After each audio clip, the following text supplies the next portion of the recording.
Welcome to Guys, a video series talking about different types of baseball guys. In this episode, we're going to get a bit morbid with it as we talk about dead guys. We're specifically talking about guys who died during their career. I'll warn you that some of this stuff is a real bummer, but we'll try to keep it as light as we can given the subject matter. Okay, you've been warned. Here we go. Catcher, Thurman Munson. Munson died during the 1979 season while practicing landings in the Cessna Citation plane he used to fly between New York and his home in Ohio on off days.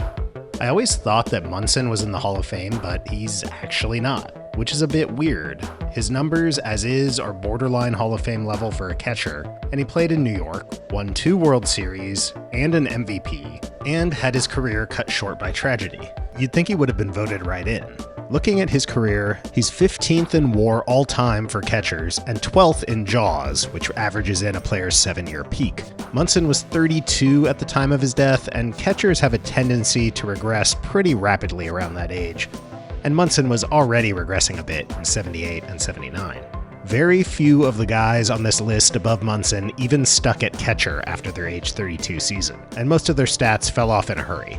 So it's unlikely Munson would have put up another decade of quality catcher seasons like Carlton Fisk did, but I think you could at least estimate that he would have put up another 6+ WAR, in which case I think he easily clears Hall of Famers Buck Ewing, Mickey Cochran, and Ted Simmons, and has an outside shot at catching Bill Dickey and Joe Mauer. First base. So I thought about putting Lou Gehrig here, but I think that would be bending the rules of this exercise a bit. Gehrig's career was ended by ALS in 1939, but he didn't pass away until 1941. So I'm going to go with Jake Dobert, who had a solid 15-year MLB career, including an MVP nod, or Chalmers Award as it was called in 1913. In 1924, Dobert had headaches and sleep issues, which he attributed to a beaning earlier in the season. His condition got worse, and doctors thought he had appendicitis and gallstones, leading to a surgery with complications. He died a week later. The official report from doctors listed the cause of death as, quote, exhaustion resulting in indigestion. Can you die of indigestion? In fact, Dobert had not died from indigestion, but from a hereditary condition of the spleen called hemolytic spherocytosis. His son was later diagnosed with the condition as well. Second base, Luis Valbuena. Valbuena was a solid and versatile infielder who played mainly at third and second. He was an okay fielder with some pretty good power for the Cubs and Astros. Valbuena was killed along with fellow big leaguer Jose Castillo by bandits in Venezuela who had placed obstacles on the road to force cars to stop or to cause crashes. Their car had hit one of these obstacles, and the 2 players died in the resulting crash before the bandits robbed them. Third base, Mike Sharperson. Sharperson gives us another versatile guy who can back up anywhere on the infield or outfield, which is going to be necessary because we've got a bench made up of almost entirely catchers, as you will see. Sharperson wasn't a great hitter, but he was a solid on-base guy, putting up a career .355 on-base percentage. Sharperson had been bouncing around the minors for 3 years, only getting a sniff of the big leagues in '95 with Atlanta for 7 games. In May of '96, he was with the Padres AAA team in Las Vegas when he got a call-up. Tragically, as he was driving to the airport to join the Padres in Montreal, he lost control of his car, crashing into a median and was ejected through the sunroof. Shortstop Ray Chapman. Chapman is most known for being the only player to die directly from an injury during a major league game, passing away the day after taking a Carl Mays fastball to the head in 1920. There was another MLB player directly killed by a beanball, John Dodge, but this was in a minor league game.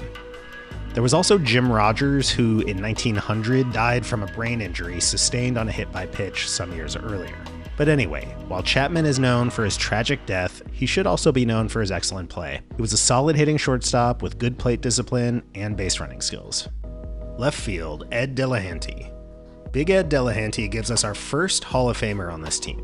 Delahanty was the dominant offensive player in baseball in the 1890s. In 1902, he switched to the upstart American League, getting a significant payday of $4,000 from the Washington Senators. But Delahanty's downfall was swift. After a great season in '02 where he won the batting title, his personal life started falling apart. His wife had become ill, and Delahanty had blown through all his money gambling and binge drinking. He unsuccessfully tried to break from his deal with Washington and take a bigger payday from the Giants, but the league didn't allow this. causing Delahanty to lean further into drunken rage. He abandoned the Senators in July of '03 and boarded a train to New York, during which he drank and raised hell until eventually he was booted from the train near the International Railway Bridge connecting Buffalo with Fort Erie near Niagara Falls. He wandered out onto the bridge, and whether he fell or jumped or was pushed, he was carrying $2,000 worth of jewelry that was never recovered. We'll never know. His body was found 7 days later at the base of Niagara Falls. Center field, Len Koenecke. Continuing in the category of deadly drunken benders, let's talk about Len Koenecke. Len Koenecke put up one terrific season in his short career, slashing .320, .411, .509, and compiling 5 WAR as the Dodgers center fielder. The following year, he would be cut mid-season after a slow start where he hit .283, .369, .372, which isn't terrible, but as you'll see, it's possible he was not a great clubhouse guy. The day after he was cut, Koenecke hopped on a flight from St. Louis to New York, drank a quart of whiskey, and started harassing passengers and flight attendants until he had to be restrained and removed from the flight in Detroit. He then chartered a flight to New York, during which he got in a fight with the pilot, tried to take control of the plane, and was hit multiple times on the head with a fire extinguisher by a fellow passenger and the pilot. He would die of a cerebral hemorrhage from the blows. Right field, Roberto Clemente. Our second Hall of Famer, and certainly an inner circle Hall of Famer, Clemente died a hero. In December '72, after a devastating earthquake in Nicaragua, Clemente arranged for multiple aid packages to be flown into the country, but he found that the aid was being diverted by corrupt government officials. So he decided to fly along with the aid in order to personally assure it went where it was supposed to. The overloaded cargo plane crashed into the Atlantic Ocean off the coast of Puerto Rico just after takeoff. DH, Josh Gibson. I mentioned we have a lot of catchers. Here's one of them. The Black Babe Ruth had been anecdotally credited with over 800 home runs in the Negro Leagues, but with incomplete records, we don't really know how many he hit. On Baseball Reference, he's officially credited with 166, but he led the league basically every year he played. His 162-game average for his 14-year career is 45, which is impressive. For reference, the white Josh Gibson averaged 46 homers per 162 games, and Barry Bonds, 41.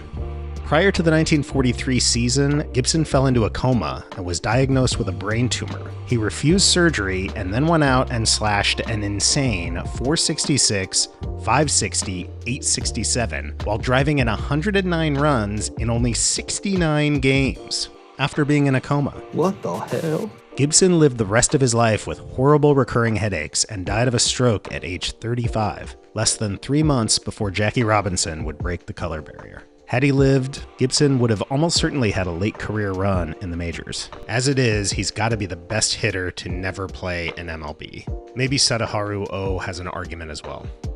Bench, catcher, Marty Bergen. Our third catcher, Marty Bergen, was thought of as one of the best defensive backstops in the game in the late 1890s. But he was also deeply troubled, possibly schizophrenic. He had hallucinations that unseen enemies were trying to poison him. He would sit sideways on trains or in the clubhouse in order to spot assassins approaching. In one particular game, Bergen was removed after giving up pass ball after pass ball, jumping out of the way as the pitches came in because he thought someone was standing next to him trying to stab him. And in 1898, he threatened to club all of his Boston Beaneaters teammates to death after the season. As you might imagine, this doesn't end well. In fact, this is the most gruesome death on this team. In 1900, Bergen killed his wife and 2 children with an axe and then slit his jugular with a straight razor. Bizarrely, Bergen received Hall of Fame votes in 1937, 38, and 39, despite playing just 4 seasons as a slightly above replacement player.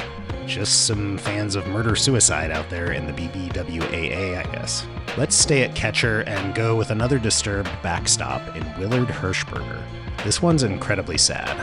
When Hershberger was in high school, he had been out hunting in the woods and returned home, leaving his shotgun and shells in the hallway, intending to clean the gun the next morning. But he was awakened to a blast in the middle of the night. His father, who was going through a difficult time financially, had used the shotgun to kill himself. Hershberger blamed himself for leaving the gun there and became anxious and depressed. During his short career with Cincinnati, he took losses very hard, constantly blaming himself for letting the team down, even though the Reds were a first-place team. On August 3rd, 1940, Herburger slit his throat in the team hotel in Boston while the Reds played a doubleheader against the Braves. The Reds would go on to win the World Series in 1940 and sent a full share of World Series pay to Herburger's mother. Outfield, Lyman Bostock. Lyman Bostock was an excellent outfielder in the 70s who had a few great seasons for the Twins before becoming one of the highest paid players in the game when he signed with the Angels in 1978. While visiting family in Gary, Indiana during an Angels road trip to Chicago, Bostock was in a car with his uncle and two acquaintances, one of which was a woman estranged from her husband. The husband, who was following her in a jealous rage, pulled up alongside their vehicle with a shotgun and opened fire into the car, hitting Bostock in the temple. Outfield, Chick Stahl. A very solid hitting outfielder at the turn of the century, Chick Stahl narrowly avoided a Roy Hobbesian demise in 1902 when police intercepted a woman who pulled a revolver with the intent of killing Stahl. The woman said she had been jilted by her, quote, recreant lover. So that's not how Stahl died. Instead, he died in a mysterious suicide during the spring training of 1907. He swallowed 4 ounces of carbolic acid, which had been prescribed for a sore on his foot, then flopped onto the hotel bed. He told his roommate Jimmy Collins something to the effect of, "I couldn't help it, it drove me to it." After 15 excruciating minutes, he died from the poison. Many tried to figure out what this "it" was that drove him to suicide. Some wondered if the stress of being a player-manager did it. Others said that Stahl had had an affair and that the woman was pregnant and blackmailing him to marry her. And others said that Stahl had mentioned suicidal thoughts previously and thought he suffered from depression for years. There was also the story of Stahl's friend David Murphy, who had also committed suicide by swallowing carbolic acid. He left a note saying, "Bury me beside Chick." Perhaps this was a Romeo and Juliet-style doomed romance suicide pact. Outfield, Oscar Taveras. One of the biggest what-ifs on this list, as we barely got a glimpse of him in the majors. Taveras had so much potential and was poised to break out as a star in 2015, when he and his girlfriend died in a single-car crash in the Dominican Republic during the 2014 offseason. This guy had one of the most majestic swings in baseball. He was definitely destined for much more than being just a minor league guy. There he is. We officially have his name. That is Joe Minor League Guy. First base, outfield. We'll finish off the bench with Walt Bond, who was a 6'7" power hitter who was diagnosed with leukemia in 1962, but who continued to play in the majors until 1967, passing away in September of that year. Pitching staff. Addie Joss. Addie Joss was one of the better pitchers of the dead ball era. Even for a low offense environment, this guy was stingy, with a 1.89 career ERA over 9 seasons. But his career came to an abrupt end when he contracted bacterial meningitis and died 2 days after 1911's opening day. Darryl Kyle. Darryl Kyle was the first active player to pass away during the season since Thurman Munson in '79, when he died from a heart condition in a hotel room while on a road trip to Chicago in 2002. Kyle was an excellent starter for the Astros and then Cardinals, who doctors found out posthumously had an enlarged heart with 2 severely clogged coronary arteries. Jose Fernandez. Fernandez was possibly at the start of a Hall of Fame career when he and 2 of his friends died as the result of a drunken boating accident near the end of the 2016 season. Yordano Ventura. Another guy on a star trajectory cut short just a few months after Fernandez. Ventura had worn Oscar Taveras' number on his hat in the 2014 postseason, and Ventura himself would die in a similar single-vehicle crash in the Dominican Republic in 2017.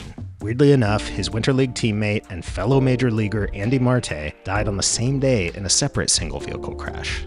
Don Wilson. Don Wilson was a surprisingly good starter that I wasn't familiar with before making this video. He posted 27.5 WAR over 9 seasons as a starter with Houston in the 60s and 70s. His death was a bit mysterious. He died in his car in his garage of carbon monoxide poisoning after a night out drinking. This also caused the death of his 5-year-old son, who was asleep on the 2nd floor above the garage, and it caused his daughter to drift into a coma, which she eventually came out of. So, was this a suicide? His friends and teammates were adamant that this was not possible, that Wilson had everything going for him. The official story was that it was an accident, with Wilson passing out drunk with the car still running.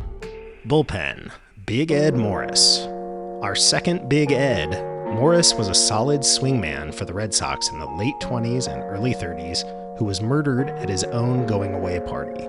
Morris was in his hometown of Bruton, Alabama, and was about to leave to report to the Red Sox training camp. His friends organized a fish fry/peanut boil to send him off. You don't really hear about fish and peanut parties much nowadays, do you? Anyway, things quickly got weird when the Prohibition-era booze started to flow, leading to the guest of honor being stabbed and dying 3 days later. Accounts vary among the attendees about what actually happened, but apparently the most plausible one is that Big Ed aggravated the other attendees by urinating into the community pot of boiled peanuts, which led to the deadly brawl. Pea Ridge Day. Pea Ridge Day was an eccentric reliever who was known for celebrating strikeouts by making screeching animal noises, usually a prolonged hog call. This is what that looked like. Frightening. Day would sink into a deep depression after several family tragedies, as well as an arm injury that threatened his career. He would commit suicide, slashing his throat with a hunting knife in 1934. Jim Umbricht. Umbricht had 2 excellent relief pitching seasons for the Houston Colt 45s in 62 and 63. But during spring training of the 63 season, Umbricht had noticed a rapidly growing mole on his thigh. It was determined to be melanoma. He underwent a surgical procedure to remove it, but doctors said his chance for survival was slim at best. However, he told the media that he had beaten the cancer, and he returned to pitch the 63 season. He threw 76 innings with a 2.61 ERA in 1963, even though the cancer had spread throughout his body and he had to be sedated at times because of the pain. Umbricht would die the day before opening day of 64, and Houston would make his 32 their first retired uniform number. Steve Olin. A submariner whose entrance music was the Beatles' Yellow Submarine, Olin tragically and ironically died in a boating accident along with fellow Indians reliever Tim Cruz just prior to the start of the 1993 season. Olin was coming off a terrific year where he threw 88 innings with a 2.34 ERA. Donnie Moore. A lot of people have tied Donnie Moore's suicide to his devastating blown save for the Angels in the 1986 ALCS. But the truth was a lot more messy. Moore was a possessive and abusive husband, and with his career swirling the drain after a number of injuries, his wife Tanya worried that he would become even more violent, so she decided to leave him. Moore shot her 3 times in front of their 3 children. The oldest child would drive her mother to the hospital where she would miraculously survive. Meanwhile, Moore turned the gun on himself and pulled the trigger in front of his 2 young sons. And for a longman/6th starter, we'll go with Corey Lytle, who was a decent starter who died just after the 06 season when the plane he was piloting crashed into an apartment building on the Upper East Side of Manhattan. His flight instructor was also killed, and 26 other people were injured in the subsequent fire.